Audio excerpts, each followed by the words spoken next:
so that any private investor out there who is struggling to keep their head above the water, who has got bank loans or who is crumbling in one way or another, they know that this is how I apply to get a government bailout. But now it's not clear. So it is friends, relatives, in-laws, outlaws that have access to this money. So if you don't have a powerful friend in government who will hold your hand and take you to receive money, you don't get to be supported.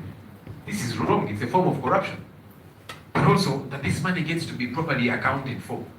Because all the places we have been to so far, and we are going to several others this year, but those we have gone to so far, you don't see accountability of this money.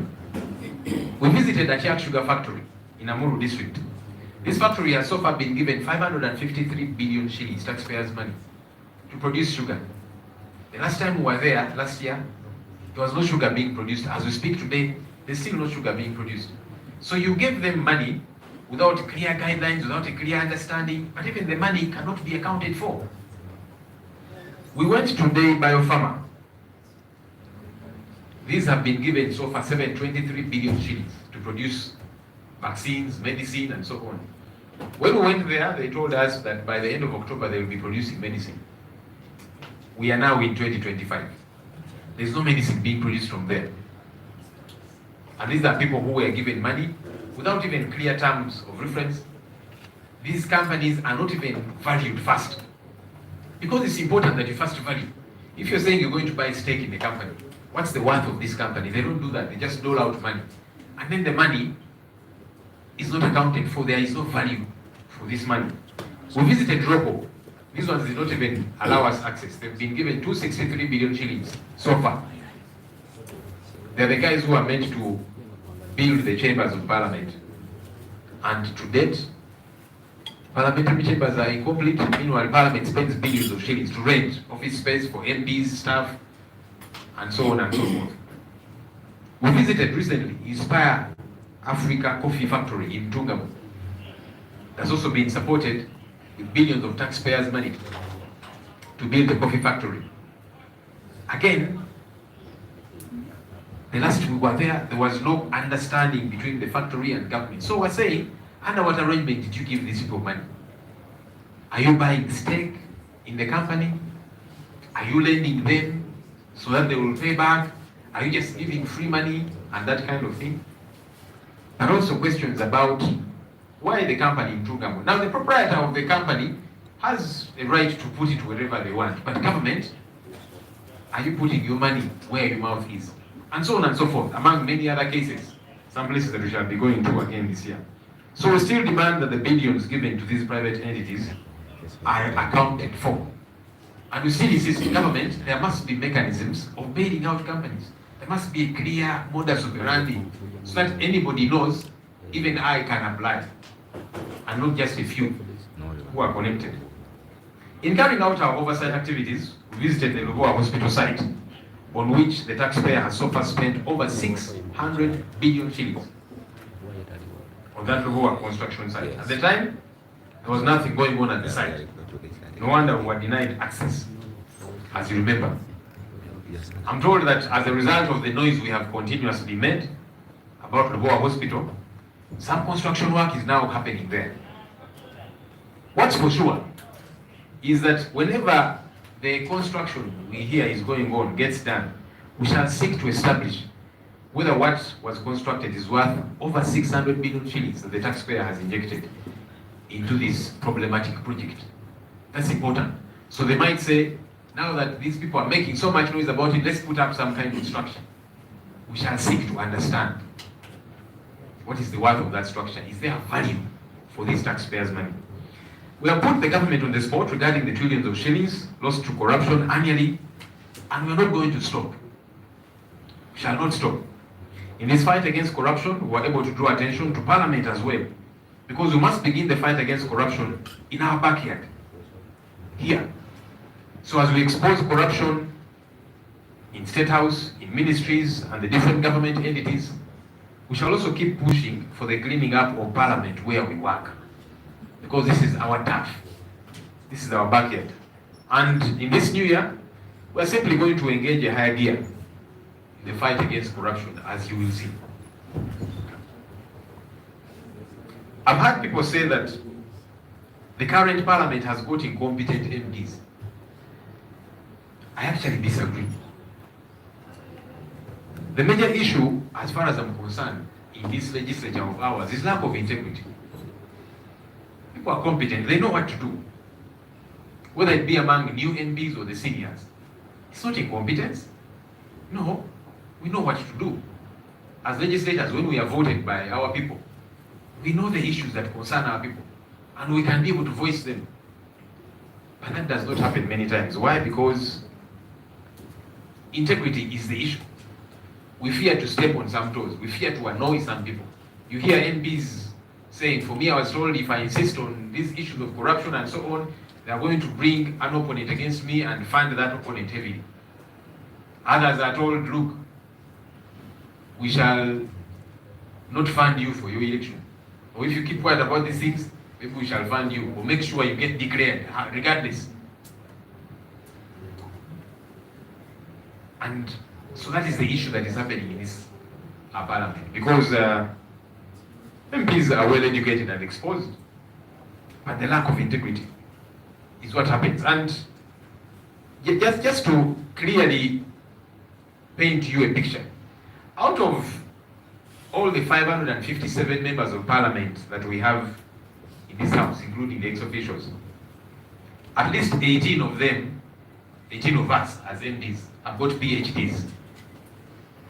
18. 231 members of parliament have got master's degrees. 251 members of parliament have got bachelor's degrees. I know this information will shock some of you. 37 have diplomas. Only 16 possess just the minimum qualification of USCE, Senior 6. Only 16. And only 4 possess certificates that are equivalent to USCE. Only 16 have Senior 6 certificate, which is the requirement in the law to be an MP. And only 4 possess the equivalent. Those who have studied wherever and so on, then you come and it is equated. So how do you say that MPs are incompetent or shallow? Because I hear that a lot from analysts. It's parliament, MPs are incompetent and so on. No, I don't agree. I think what we lack here is integrity. Because MPs are educated, exposed, they know what to do. And by the way, it's not just this parliament. You remember that MPs were given 5 million shillings to remove term limits in 2005.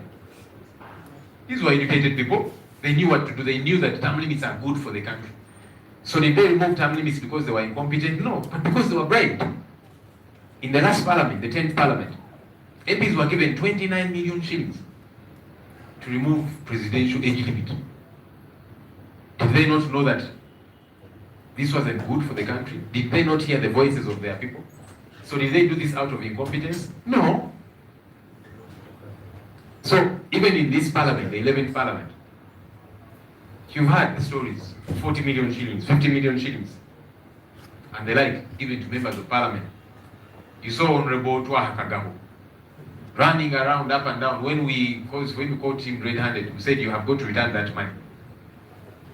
Put it in the bag, run with it, then he came back and told us, but now, those who gave it to me have said, we gave it to you, we no longer need it, take it back, whatever. So he was pacing up and down the corridors of parliament, the stairs of parliament. This is somebody, I hear he calls himself a doctor. I don't know whether he's a qualified doctor, but he looks like he's gone to school. So he's competent, he knows what to do. And others, but lack of integrity. Money that is exchanging hands in this parliament is the biggest problem that we have. So people should stop using the excuse of this parliament, MPs are incompetent, whatever the case might be. No, what we need to work on is the integrity question. No wonder an MP can sign a motion targeting corrupt leaders in this house, then pretend that they were hoodwinked into signing that motion. It's a clear sign of lack of integrity. Because this MP falls among one of these. Either she has Senior 6 or equivalent or something, meaning she can read. So why would you lie that you read and you knew what you were signing, but now you're saying, I was hoodwinked? A member of parliament. It's a question of lack of integrity that has got to be dealt with. We have and shall continue to use the platform that we have to demand for proper service delivery through efficacious use of taxpayers' money and a respect for human rights. Government, through its security entities, continues to violate the rights of citizens. Many have been killed, others abducted, many are in jail simply because of their political beliefs, while others have been tortured. We shall keep pushing back against all this injustice. And by the way, as we have said to those who care to listen, this is not just a question of those in the opposition. There are no survivors in a sinking boat. It is happening to colleagues in the NRM too. You saw one of our colleagues, Honorable Paul Akamba. He was granted bail and he was rearrested within the precincts of Parliament, of court. So don't think that because you belong to the NRM, you are safe from injustice. No. This brutality will come your way if we all don't collectively say no. You hear the talk of deny them bail, deny them police bond and that kind of thing, and I've seen some fellows within the ruling party saying yes, it should be denied. That fellow does not know that tomorrow they will be the one needing bail for one reason or another. So we need to think as critically as we possibly can. As we use the platform, we have to fight these injustices. We call upon Ugandans to join the fight against bad governance and injustice because all of us are potential victims. We are glad to see young people and civil society activists who have joined the fight against corruption. We saw them protesting about corruption here at Parliament. That was a good sign that we together can stand against corruption and all other forms of injustice. May God help us to take this a notch higher in this year. The second year of our mandate is going to quickly translate that into Ateso.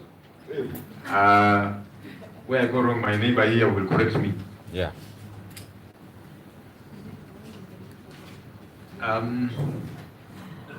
Ngenda z'omwezi mwenda January. Guno omwezi lwe namala naye ate nga weetuli mu maanyi lw'ekisa kya Katonda. Twali bakugerako eggwanga ku nsonga zino ku lunaku olw'olwennyini, naye ate olunaku olw'olwennyini munaffe Honorable Ssenyonyi bwe yatufaako kitalo ddala twongera okusaasira eggwanga kubanga Ssenyonyi eriwa ggwanga lyonna. Kyanaku yatugendako kikyali kizibu era kibeera kizibu okuzzaawo omuntu bw'atyo, naye katusabe Katonda atuyambe. Ng'ennaku z'omwezi mwenda January 2024 nga ntwala obuvunaanyizibwa buno bwendimu, najjukiza Parliament obuvunaanyizibwa bwennina okulondoola emirimu gya gavumenti. Kiri mu ssemateeka, kiri mu rules of procedure zaffe okulondoola gavumenti, kugiteekako akazito ku nsonga ez'enjawulo, oluzungu keeping the government in check. Kati omwaka guweze nga tulondoola gavumenti byekola oba byerina okukola eri bannansi. Omwaka gubadde mukambwe, neebaza Katonda nti naye ndi musajja mukambwe ne bannange tukolagana nabo era twalwanira ddala tufiira ddala mu ntandikwa. Abantu bangi bazze bagezaako tulemesa ne mu kizimbe kino okutuukiriza obuvunaanyizibwa bwaffe naye ne tulemerako. Nayingira ofiisi ne bantegeeza nti kakati contracts z'abakozi mu ofiisi ya police analyst nakiziweddewo ate tetugenda kuziza bujja. Neŋŋamba ku lwaki mukikoze nga nze nnyingiddewo kubanga ofiisi nebadde ne ba leaders of opposition bangi bayitirivu ebbanga lino lyonna. Lwaki kikyuka nga Ssenyonyi yayingidde ofiisi? Naye kikosi bakikola okugezaako okunnafuya ne bannange, nini ŋŋamba sijja kunafuwa, njakola emirimu gye nnina okukola. Twatandika okulondoola emirimu gya gavumenti, twatandikira wansi wali e Kampala lw'enguudo embi nga tugamba nedda ensonga eno twetaaga ogikuba mu ttooki. Abannakampala bemulugunya enguudo mbi nnyo. Tusaba emmotoka za Parliament bazituwa zi coasters, twatukayo nazo essimu n'ekubibwa. Lwaki mwabawadde emmotoka ezo ziveeyo? Ne bantegeeza nti emmotoka bagambye muyingire emmotoka muddeyo ku Parliament. Ninga ntoze kukola mirimu gyaffe. Gyoba temuyingire emmotoka zijja kuvaayo zokka, ninga kale muzitwale. nitwefunira zetwefunira awo taxi zetwapangisa kugamba olaba n'obuntu obutono bannaffe embeera gye batuukamu. Ensonga ya commission meetings tuze tuzogerako kubanga nze nga full member owa commission keteeka bwe ligamba situlangako mu meeting ya commission banneesamba kubanga ebintu byebakola mu commission meetings ezo okwegabira zi service award okuyisa zidiiru ezitategerekeka mbiwakanya nze mbyogerako nga mbyanika kati bagamba ono bw'anaatula mu zi meeting zaffe ajja tulemesa akyemulugunyako era nkyatwogerako olunaku lweggulo wabaddewo commission meeting nate commission esinkana legal committee ku nsonga za budget ya parliamentary commission nibe tebantegeezeza kubanga bamanyi nti ebintu ebimu ngenda kugamba kino nedda kino kikyamu bandikidde speaker amakya ga leero nga nziremu okumujjukiza ayinza okuba yeerabira agenda neerabira nti ndi full member wa parliamentary commission nga mujjukiza nti ndi member wa commission era nga mubuuza lwaki siyitibwa mu meeting za commission kiki kye bagezaako okukweka biki bye bayisa omu bidiirudiiru ki bye bagezaako okukweka nime kubimanya bweneemulugunya ebbanga eryayita ne bagamba kale katumuyiteyoko bampandikira ebbaluwa ng'empita naye era bakikola kigendere kubanga mu kaseera ako nali siri mu kibuga ku mirimu emitongole mutera otulaba tuli eyo kati tuli mu mambuka tuliwa era nga sipiika akimanyako buli bwe tufuluma okugenda okukola emirimu gyaffe so nga akimanyi nti nali mu field nga 3 December meeting lwe yayitibwa ebyembi ebbaluwa eyo bagireeta nga 2 December olweggulo mu ofisi yange wano nga bampita okujja mu meeting enkeera ku makya ate nga bakimanyi mu kibuga siriimu tugenze ku mirimu emitongole ne bannanga bamu ate ekiralo ky'obuswavu kye baakola mu bbaluwa eyo kubangirina wano bagibackdatinga bakuutizakuutiza baluwa gye bawandiika nga 2 December ate bwe bateekawo nti bagiwandiise nga 26 November 2024 okulaga nti meeting bagiyita bukyali kugamba olaba ebintu ebyobuswavu ebyokukuutizakuutiza ebyokujingirira kubanga oba giwandiise nga 26 November 2024 lwaki ogireeta mu ofisi yange nga 2 December ng'ate meeting yankeera ku makya ate ng'okimanyi ne mu kibuga siriimu nafulumye ne bannange ogenda okukola emirimu egy'enjawulo kugamba olabira ddala ebintu ebyekiyaayi kambiyite bwentyo kubanga bwekitolo kiri naye ensonga zino tujja sirika kuzoogerako twagala bannaffe beetereeze abantu bangi bagezezaako okulemesa obuvunaanyizibwa bwaffe nga mwe muli ne bannaffe abamu mu opposition nga muze mubalaba naye nebaza Katonda nti nga ttiimu tubadde banywevu n'obuvumu okulaba nti tutuukiriza obuvunaanyizibwa bwaffe mu mwaka guno ogumu era batuwuliddemukko ate ne guno bwe tutandise bagenda tuwulira ddala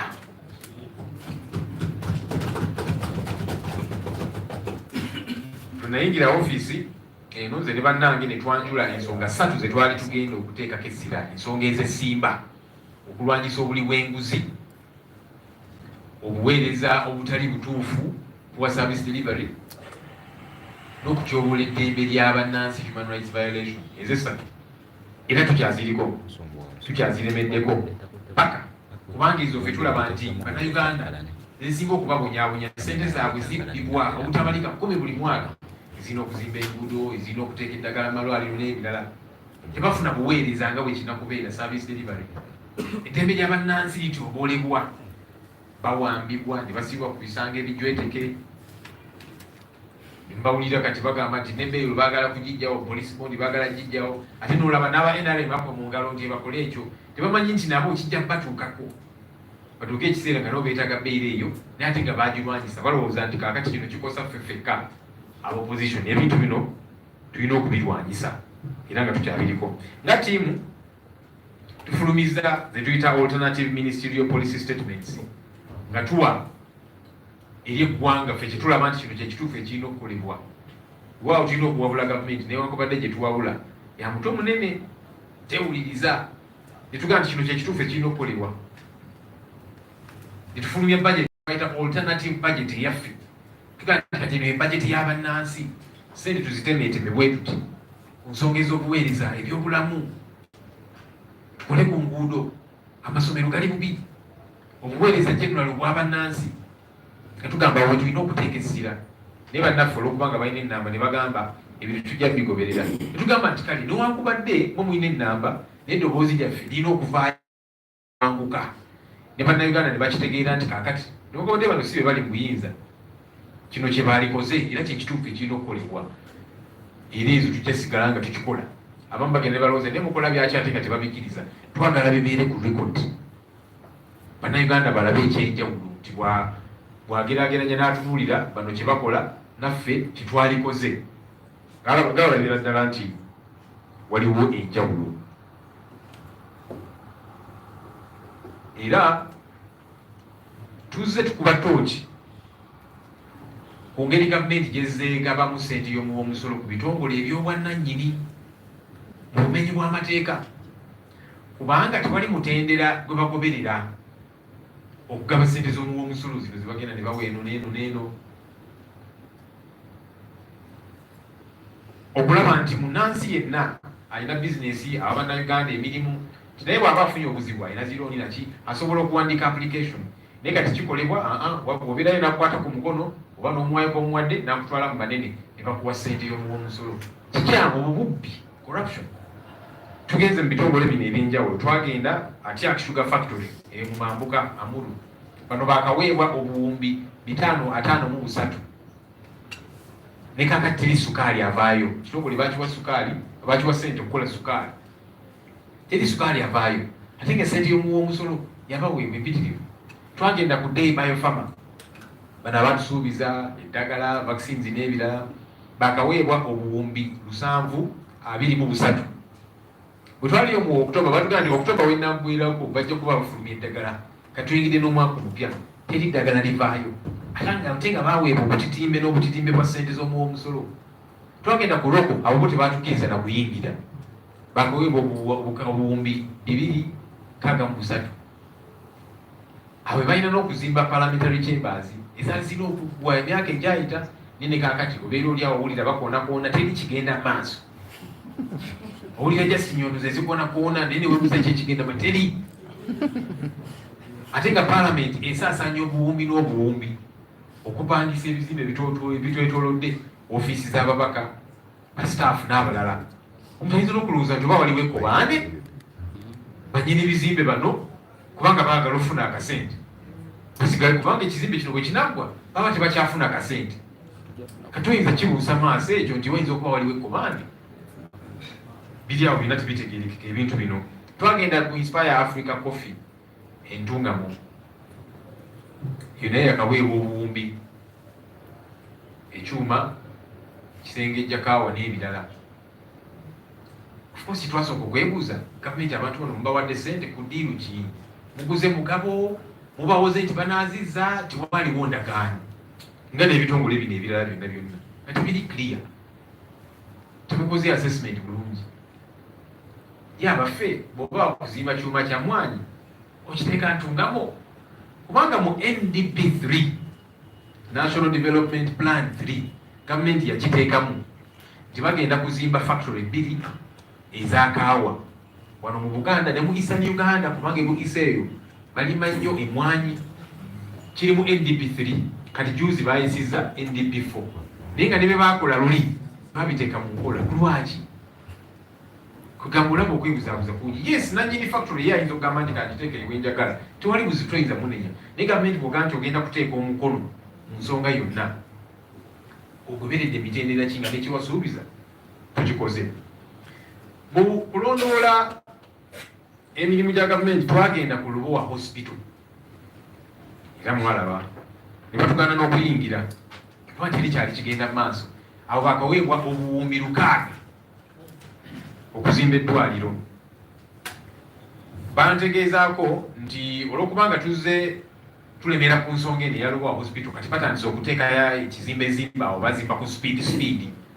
Tugamba kale katulindirire oba nakimalire ekyo kibali mu kuzimba olwokubanga tulemedde ku nsonga eno, tujja kuddayo tulondoole ekizimbe ekyo mutaddeyo kigwa mu ssente zino obuwumbi 600 era kyemwali mulina okukola oba mukikoze muteekeyoko ekizimbe zimba awo okukakkanya amaloboozi gaffe tegagenda kukakkana, tukyalemerako.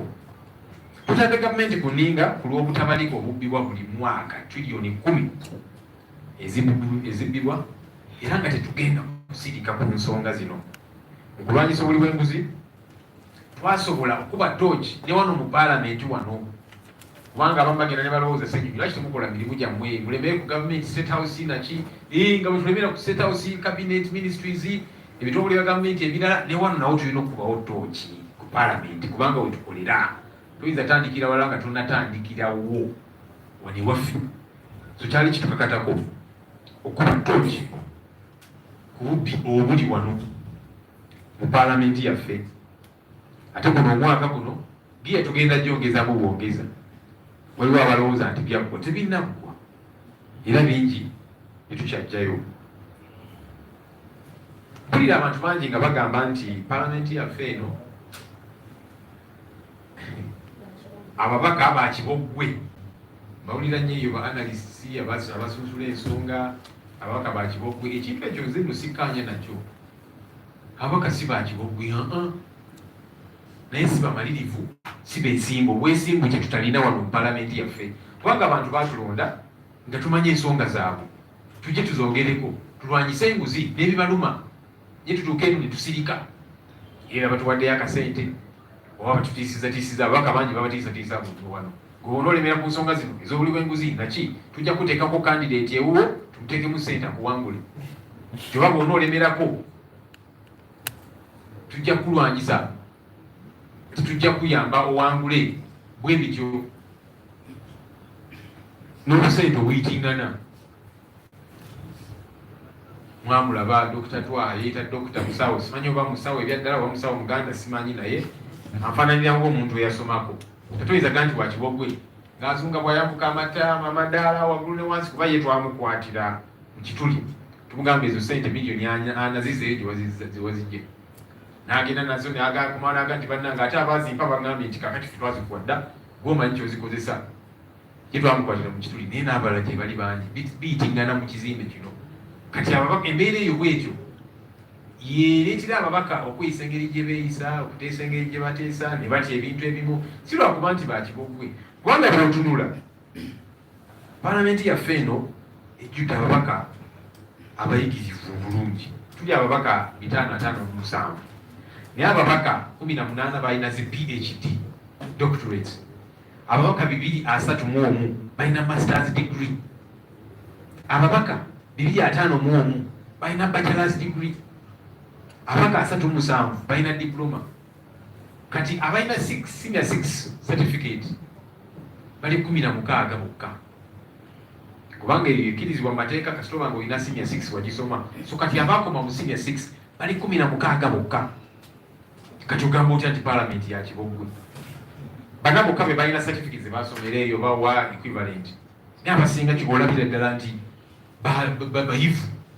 Kati oyinza nti abantu abo abayivu tebamanyi kyakola, basobola okwebuzabuza. Nedda, lwa mbeera eno eriwo, tukula n'omulabaka asobola okusayininga ekiwandiiko nti kakati bano tubagobe kubanga babbi, n'amala neyebuzabuza nti bampuddiisa tetumanyi kusoma. Kubanga ono omubaka kakasa alina waagwa, era alina certificate ya senior 6 oba ki, amanyi okusoma Oluzungu. Webuzabuza otya nti ze bampuddiisa? Ninduza bamukangakanga nga amaze okubisayininga. Obwesimbu kyekizibu kye tulina. Ate si paalamenti eno yokka, mujjukira 25 ababaka babawa obukadde 5 okuggyeko mu term limits, baali bayigirivu. Paalamenti ewedde baweebwa obukadde 29 okuggyeko mu myaka. So kati obuzibu bwe tulina obutali bwesimbu, kubanga n'abaliwo nga basiniya bagamba nti bo babitegeera nnyo nakibabadde ebbanga lino gyonna ku nsonga ez'enkizo tobawulira. Naye ate bw'owulira nga bagamba nti obuzibu bwe tulina bannaffe abali wano abakibogwe, kati gwe atali wa kibogwe lwaki osirika ku nsonga ez'enkizo ate oli mubaka wano? Kati nooza olaba obuzibu bwe buva.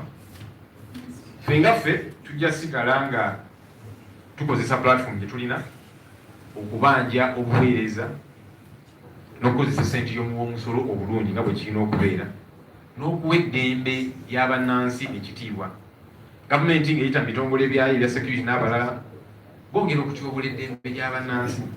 Abantu bangi battiddwa, bangi bawambiddwa, bakyabuze.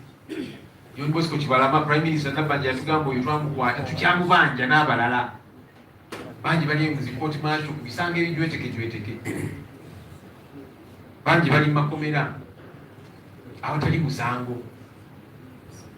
Beeyo baagala jijjawo police bondi era nga bwengambye olaba ba NRM bo nga bakuba mu ngalo tebamanyi nti namwe kijja batuukako. Ebintu bino tulina okubirwanyisa mu buli ngeri yonna nga bwe tukozesa platforms ze tulina okulwanyisa ebintu bino.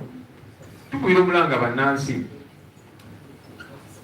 nabo okwegatta ku nsonga zino tuzirekera just babako bakulembeze ffenna zitukwatako era ffe tuli basanyufu twalaba nga bannansi abavubuka ne bavaayo ne baganja naffe tugenda kwetaba mu kulwanyisa enguzi wano ku palamenti n'awalala ne beekalakaasa naki kitwagala okulaba mu ggwanga lyaffe lino. Era tusaba Katonda atuyambe nti guno omwaka bwe tuyingidde twongeremu bwongezi giya. Guno omwaka omupya bwe tutandise tugenda gukozesa okwongera okulemerako ku nsonga zino ez'enkizo. Era zino emmeeza z'abannaffe tujja kwongera okuzinyeenya, tetufaayo oba byakunywa byani ebiriko, tujja zinyeenya paka. Mwebale nnyo.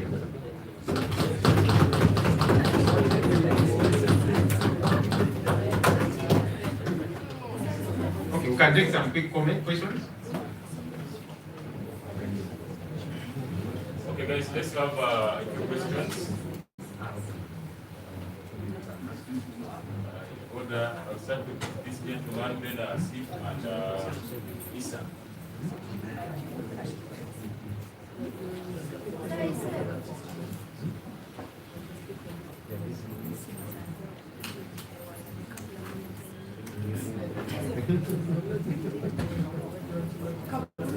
Okay, yes. Okay, yes. Thank you. My name is Diano Bolwen Peters. I work with UBC. I have only two questions, Mr. Law. One is your predecessor, one of your predecessors, and even some voices have actually accused you of not being very vocal on the release of political prisoners in the first year of office. And they expected you to lead some sort of walkouts of parliament in demand for political release of political prisoners, like some of your predecessors were doing. Then the other question is, there has also been some voices from majorly the the opposition, who have accused you of not being very collaborative. You remember the Richard Lumu bill, while in Bulu, which was introduced. One of them came up and said they should actually come up with a law that requires electing the leader of opposition. What does that tell you? Thank you. There's the opposition, they have seen such measure for ekibuuzo ekisooka ekisanja kyo omwaka guno ogusoose wabaddewo success nene naye ate wabaddewo opposition ebeereddwa valid of opposition okutereeza ennyumba yo erimu ebiwa bibiri ekiyimirira emabegawo ekiyimirira ewa eyaliri opposition eyo constant gyoli omwaka guno batugenda okutunuulira okutereeza oppositions but oluusi kufuna parliament oluusi kiyinza okutuusa enteekateeka ez'enjawulo. Ensonga eyokubiri, kabineti yo gy'okulembera nayo abatuula ku bukiiko bwa parliament obw'enjawulo batono nnyo abasitudde amaloboozi gaabwe mu kitundu bukiiko nga n'abamu oluusi tebalubeera. Ababaka nga Alan Mayanja, ababaka nga Honorable Mubada, ababaka nga Honorable Nabita babadde b'amaanyi nnyo mu bukiiko naye abalala abalala bali wano boyogeddeko abaddeko bali wano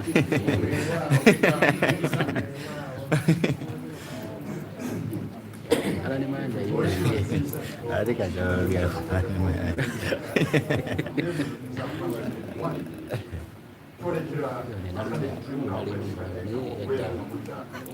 naye tajatula ku kakiiko okugamba nti abawangula amateeka geyafuiramu oba gabafugiramu gegano 2006 amateeka gemusinga okubeera nga mutambuliramu then ekibuzo ekyokubiri okwekugunya kungi kwabaddewo nga tuzika omu ku bantu bobadde okulembera omubaka yabaddewo nobdu oli musanyufu ku byo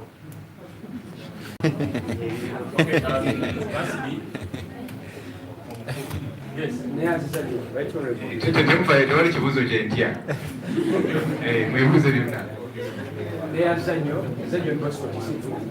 okola ne muntiifu ebibuuzo byange bibiri ebisookera ddala omwaka munamba gumaze mu ofiisi namba y'abaka bakuwerekeddeko erinnya ento twawera na 15 ekibuuzo kyange kisooka kiri kimu kituufu waliwo ekwatagana oba obutakwatagana ebuli mu opposition munda ekyokubiri buli lwojja okwogerako naffe ku parliamentary commission oba okaaba bukaala omanyi tebampita leeti okaba kugendako madi tuddeko ku bikolwa tuveewaawo mu bukaala obadde ompa magezi kikizito balumbe bulumbi baye ku magezi agange mapaawo kafuna agago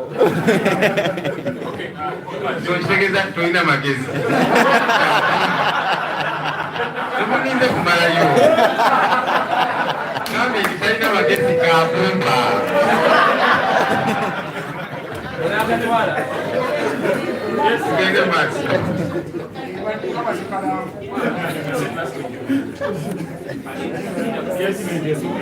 Let's come back, guys.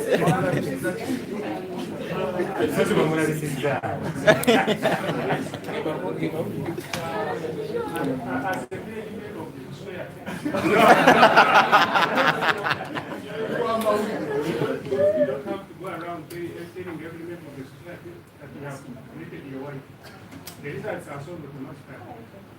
You have spent 1 year. Your results of working are supposed to be shown on that time.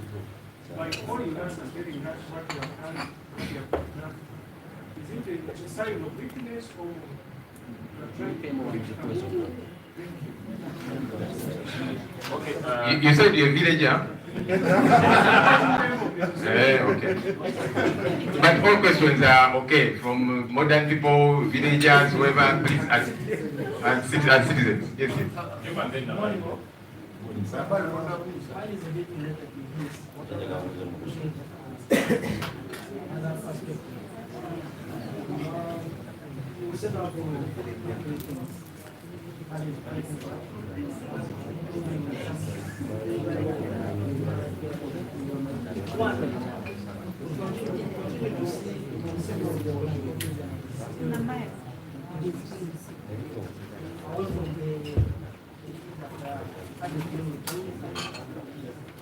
What are you doing?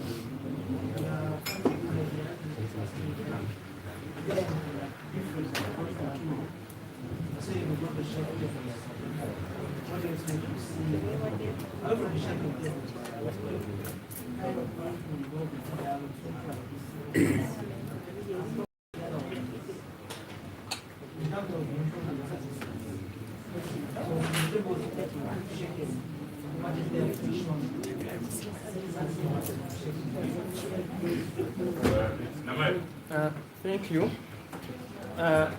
During your time as leader of opposition, did you set out your goals? And if at all you achieve those goals, what is your strategy for the remaining term as leader of opposition? And then secondly, you've already seen the family of the late Muhammad Sejirin endorsing one of their favorites as the National Unity Platform. Are you going to back the preferred choice of the family? Thank you.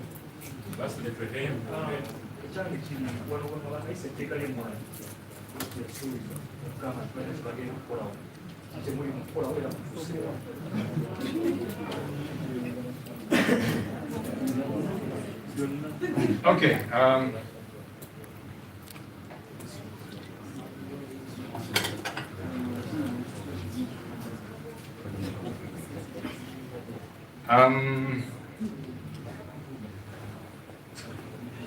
Mr. Olwen was the first to ask. Political prisoners, and maybe I should have led Parliament our side to boycott again. By the time I had become LOP, we had already returned to the House. We were moved out and moved back in. Of course, many people complained and said, now, you went back and you achieved what you had hoped to achieve. I think the leadership at the time maybe had another strategy. I don't know, but we were fully in the House. What's important is that there has not been and there should not be silence about this issue. Both on the floor of Parliament, as you have seen, but we said, let's take it even outside of Parliament. We decided to file a court case regarding these missing persons. Because we said we shall engage all avenues that we have available. So we were telling court, can the state account for these people? What happened? The High Court judge let us down, obviously, because the ruling was that we have not proved enough that these people are missing, which was problematic because we wondered how do you want us to prove? Because here are their family members, here are their national IDs, they had families who were present and so on, and those who saw when they were being abducted were present, and they have been missing for 4 or 5 years now. So we found it problematic that court was saying, adduce more evidence to show that these people are missing, as opposed to demanding that the state accounts for these people, because the state is responsible for everybody. Anyhow, that's a ruling we appealed. We are appealing because the state has got to be asked to account for these people. So that's another avenue that we engaged. You normally see us every so often organizing prayers, going to these people's homes and so on, to meet them, to talk about these issues. Why? Because we don't want silence about this issue. Because that's what the state wants, that we forget about it and move on. We have said no. At every opportunity, we'll keep talking about them. We visit their families, hold prayers to continuously talk about this issue. Because the moment we cease to talk about it, it will die. That's what the state wants. And we shall not do so. Collaboration, the Lumumbi, maybe I'll tie that in with, there was a question about, somebody asked that we're seeing you with a few people here. This is the shadow cabinet. Unlike Mr. Museveni, who has a cabinet of maybe 100 people, our shadow cabinet is smaller, yeah? And we are showing the nation that you can run government with a small team. Yeah, so this is shadow cabinet. We do not have to have every member of the opposition. Besides, we also want them busy in the sectoral committees.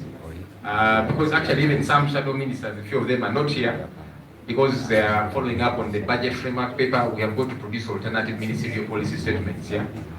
So this is part of the shadow cabinet, a small team which can be effective. You don't have to have everybody and their mother being part of cabinet, as we see our colleagues on the other side. Sechiwunga opposition, within opposition. You see, interestingly, when I took over leadership, I found an already fractured opposition. You know, really. I had taken long without being in a meeting with our colleagues from UPC, including the party leader, Honorable Jimmy Akena. But some of the opposition caucus meetings that I've chaired, he has been in those meetings and he has guided us as a senior legislator and so on. And that was a good thing. Might have a few disagreements, but for me it warmed my heart to see that happen. It had not been happening previously. Yeah, parties have got their own issues. You know, within FDC, you'll have our colleagues at Katonga, you'll have our colleagues at Najjanankumbi, but for me, I say we shall work with everybody. Me or the Honorable Anna Adeke, who belongs to Najjanankumbi. We also have within our team people like Honorable Semujunganda, who is our Shadow Minister of Finance, belongs to Katonga, and so on and so forth. And we work together. Yeah, so it's not easy, especially when there are issues from, you know, the political party headquarters. Democratic Party, the leader of the Democratic Party works in government as a minister. His members are saying that's not our president. But I said I'll work with everybody. And that's what it should be. So I'm actually glad that there is some progress. Because when I see, you know, some of the opposition caucus meetings that I have chaired, I see faces that surprise me, that warm my heart, and I'm like, I'm glad this one is here. He or she doesn't agree with this one, but we are here to do the work that we ought to do. So yes, there are challenges, because like I said at the start, some people did not agree with my leadership, and that's okay. They say, this Joel, he's a young man. What experience does he have? Because in the history of leaders of opposition, I think I'm the first to occupy this office in my first term as an MP. And you are the last. So some were saying no, and there are others who have been around for long. The man is just, that time I was 37. The man is just 37. What is this? And there are other people who are older. People who have a lot more experience. But leadership is such. God chooses somebody and says, this is the leader. But I'm glad I continue to work with colleagues. So there are those who to date, either they felt it should have been them to have this position, so they're not happy that I'm the one occupying it, or they were unhappy that they were displaced and it is Joel in. But we continue to work nonetheless. Yes, some MPs not vocal in committees. Whether it be in committees or plenary, there are some voices you expect to speak that don't. There are senior people whom you will expect to condemn certain things, violence, corruption, and so on, but they are quiet because of the issues that I elaborated earlier on. So again, it's not incompetence, it's lack of integrity that we need to deal with. Isa asked about electoral laws and so on. There's been talk about electoral reforms, you know, that we should be pushing for electoral reforms and that kind of thing. Let's be honest with each other, really. The issue that Uganda is grappling with is not a legal issue. Our laws, even though our constitution has been tinkered with left, right, and center, our laws actually are some of the best world over. And I'm saying that as a lawyer who has challenges with our country, but I know for a fact that our laws, if followed to the letter, if implemented as should be, will not be having the problems that we have. So our problem is not the law, because now, if you say that our problem is the law, how is it that even the laws that are in place, because the laws, for example, talk about how people should be arrested, but people are just abducted, you're not following the law. So is the problem the law? People being abducted, people are granted bail and then rearrested thereafter. Do you say I resolve this by amending the law? Let's be serious. Let's also be political and wise, I would think, because you know sometimes people say they have too much wisdom. We need to begin to apply this wisdom, in my view, politically and otherwise, yeah? Our problem is not the law. The laws as we have them, if they were followed to the letter, there's no law that says you should rig an election. Which law? Which law says you abduct opponents of, you know, of the government because they're wearing a t-shirt of an opponent of another candidate? Which law? Which law says now, because you see there are some polling stations, and people cover these things, up country, people get to the polling station and they tell them, here we have already voted for you for president, you only vote for MP. Which law says that? You saw the ballot stuffing that happened, critiquing, you know, by soldiers and so on. Which law allows that? So we need to put our energies where we should.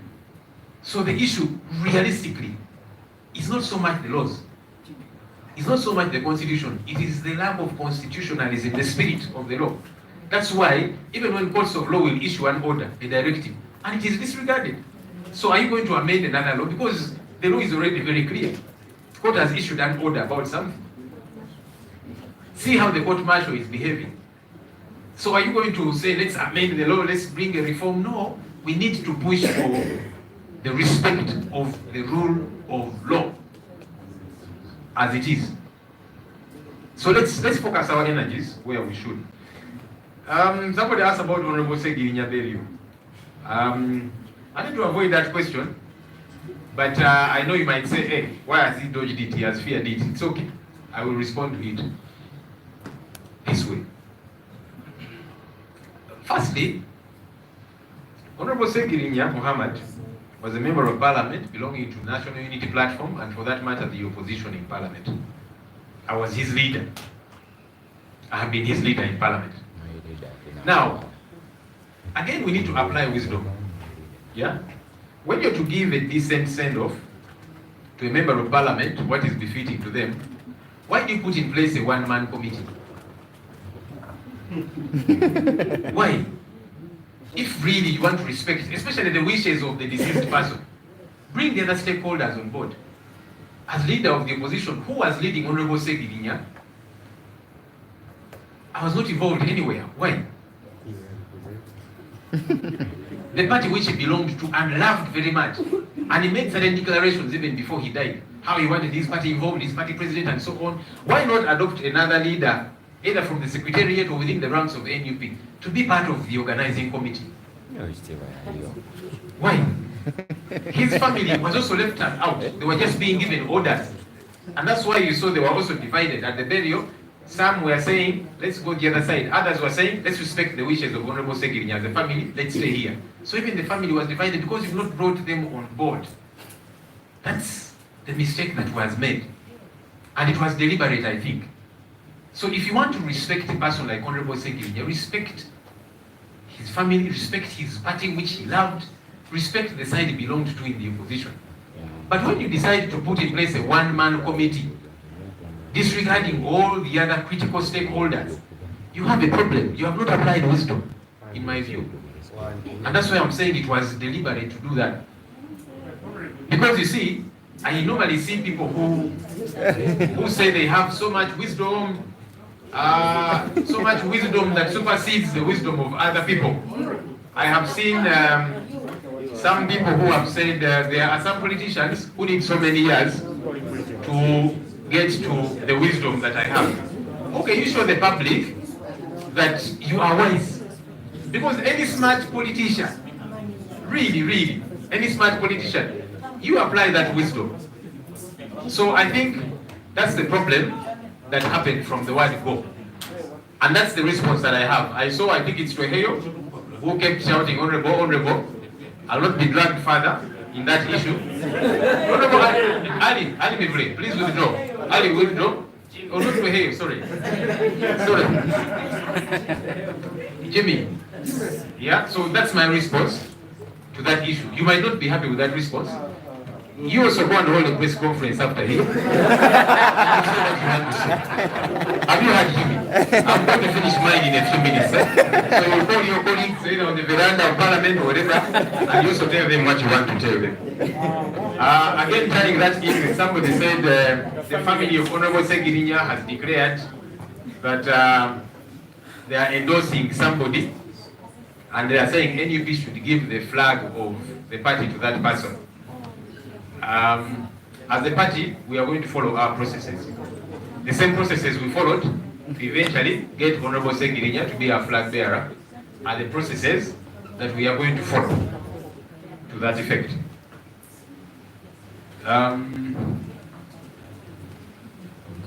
Why call us to tell us what you have done? I called you here so that we can interact. Yeah, so that we can interact. That's why you're asking the questions that you were asking me. And it's good you considered and said, but we have seen the things you have been doing. Why are you calling us to tell us about them? There's no harm in us interacting on this anniversary and giving some kind of accountability about what we have been up to. It's important to keep doing that as and when we can. Juma, issue of political prisoners and so on and so forth. The other strategy that we have employed, as opposed to, in addition to using all the avenues we have, going to court, even though we know that there are challenges in court, we say, okay, let's use that avenue there. Let's keep engaging the families, bring attention to this issue and so on. We have been calling on religious leaders to come on board. Shortly after I got into office, you saw we held a meeting with the Interreligious Council of Uganda, led by Archbishop Dr. Kazimba Mugalu and the others. You know, and we're saying, please, we want to hear your voices on this issue as religious leaders. It's important. And I'm glad that many of them nowadays, they keep speaking about it. You see it. You see it on Sunday, in cathedrals, in churches. You see it on Fridays, in mosques. That's also an important element. Because when it is just us politicians speaking about these issues, you kept hearing out somewhere dismissing and saying, no, you guys took them in Canada, you took them abroad. Are you going to tell the same thing to a religious leader or a cultural leader? So we are glad that all those voices, as we kept engaging them, they are upping their involvement. Nambayo asked, did you set out goals? I thought that's where I started. I told about our three key priority areas, and I told you how far we have gone regarding those. Tweheyo asked about the coffee bill and all the others that were passed in a problematic manner. We have told the coffee farmers, number one, grow more coffee. If it was the ploy of government to discourage you from growing more coffee, please don't fall for it. This government is going to outlive the coffee that you grow. And so we have said, as coffee farmers, let's get on board. Voice those concerns. The election is around the corner. Use your ballot as a stick against this government, which wants to take everything away from you. Use that voice as well. As MPs, we have got a part to play. Yes, we did, and we shall continuously do so. You saw what happened in the House. Our colleagues being roughed up, lights switched off. You, the media, you were locked up. You were prisoners and that kind of thing. So as we keep doing our part, we are telling the people out there, the 12.5 million Ugandans who are involved in the coffee value chain, speak out with your vote as well. Because it's important. Don't allow for things to be taken away from you as if you're voiceless.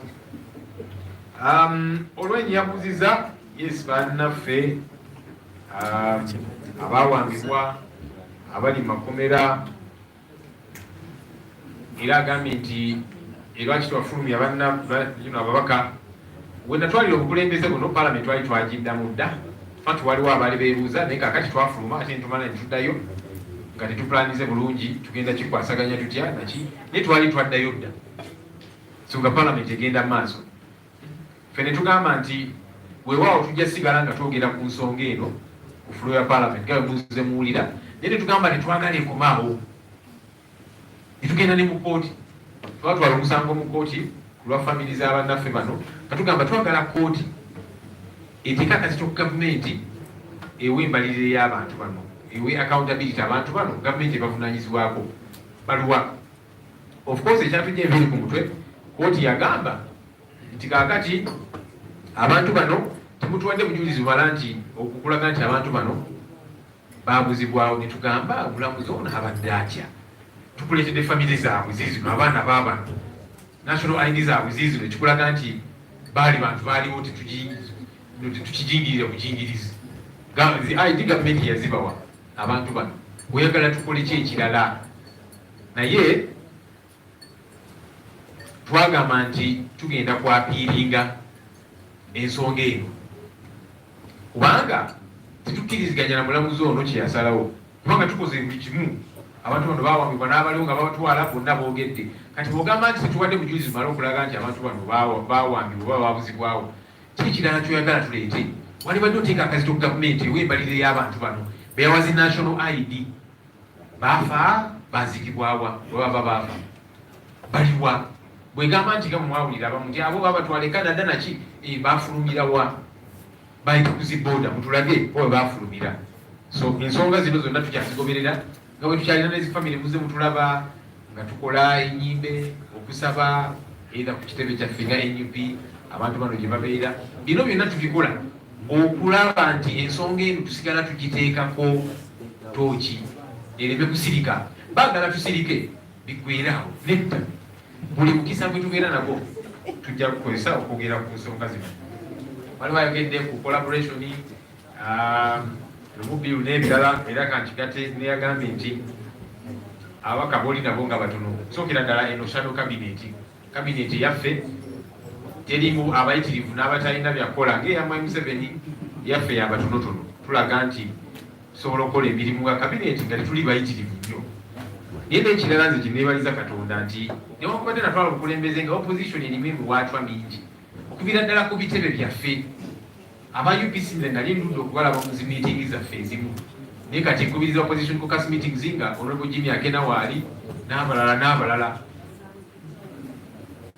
abaddepi balina ebizibu byabwe ku kitebe kyabwe era nabo tubeera nabo mu meeting zaffe aba FDC tulina abannajja nampunmi nga Honorable Anna Adeke tulina n'abekatonga nga Honorable Semuju n'abalala tubeera nabo mu zi meetings ezimu ekyo nze kimpa essanyu nti newankubadde tulina obutakkaanya bungi naye tugamba nti tusingane era mu zi meeting netuzibeeramu kye nali ndudde okulaba kuba nali ndudde okulaba abantu abamu mu meeting zaffe naye babeeramu newankubadde yes tulina obutakkaanya ku nsonga ezimu naye nga bwe nagambye nti yes mujja kubeeramu abamu babagamba nti Ssenyonyi oyo yatwala obukulembeze nga mwana muto tubeera nga kuna leader of opposition ali ku myaka eyo 37 nedda kulwaki netubeera leader of opposition nga kyekisanja kyekisoose mu palamenti kibangawo ku bannaffe ababaddewo mu ofiisi eno naye munnanga omutonzi waffe yasalawo ku nsonga zino kakati bannaffe abamu bo nga bagamba nti naali baddenze kifo kyali kibadde kyange kati oyo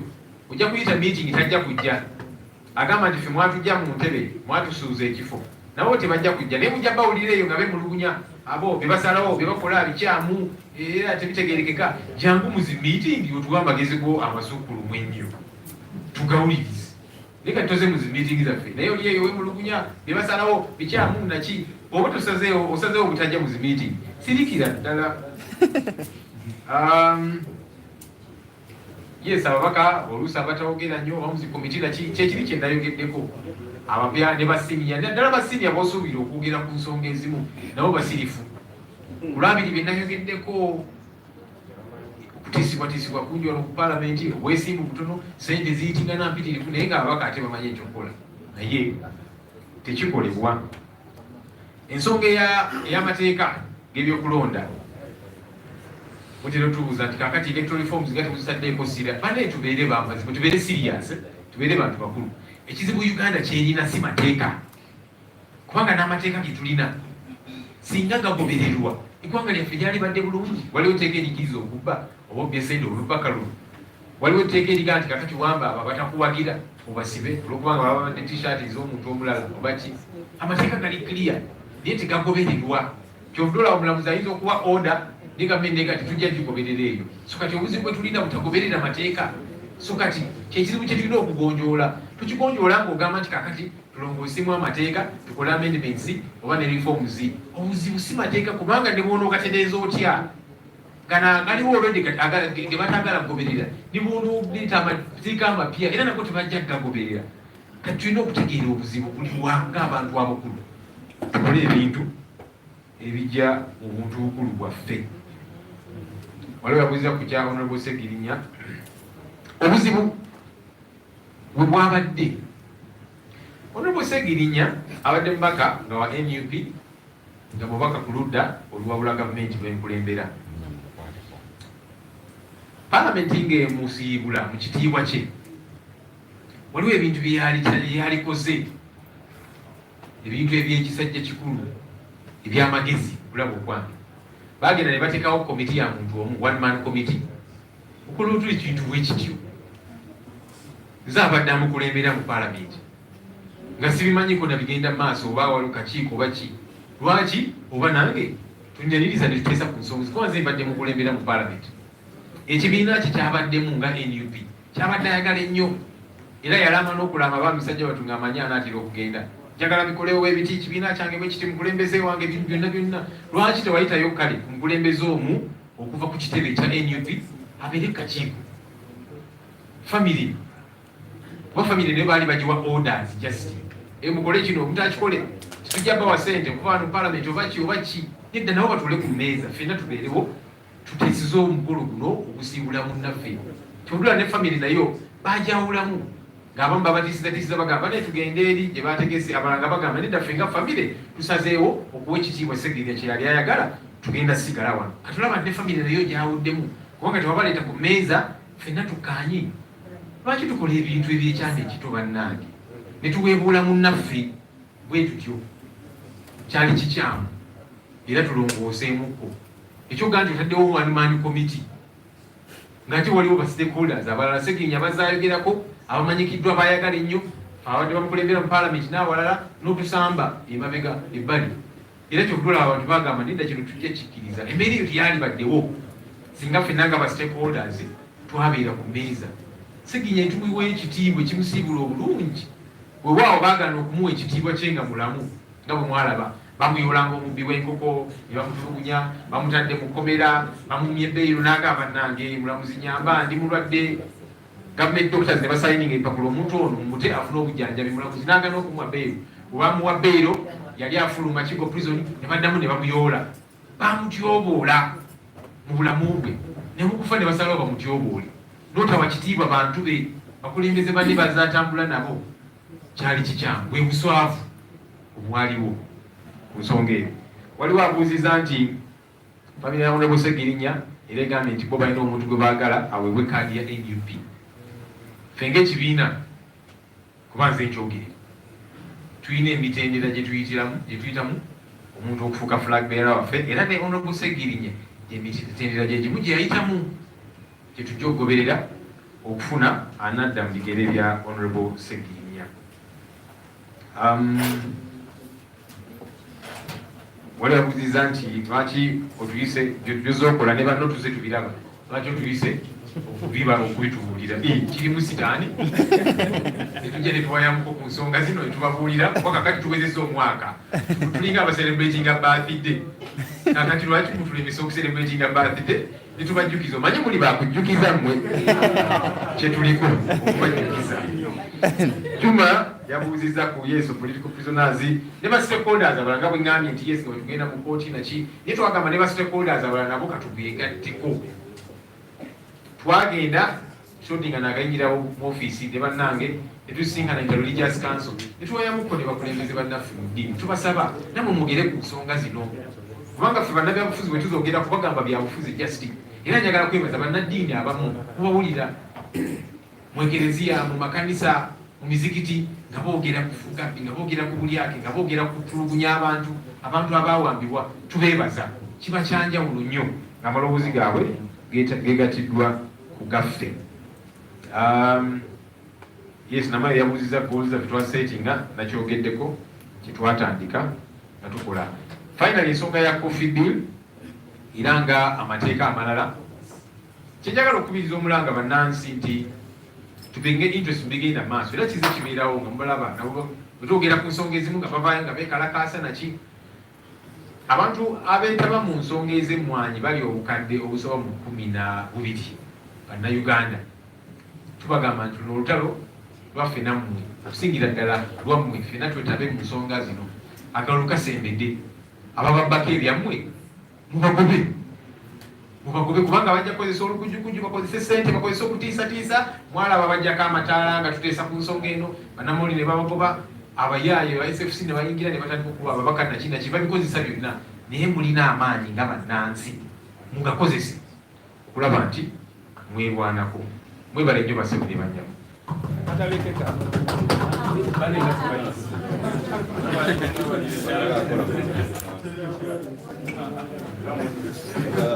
Kama unga mukamba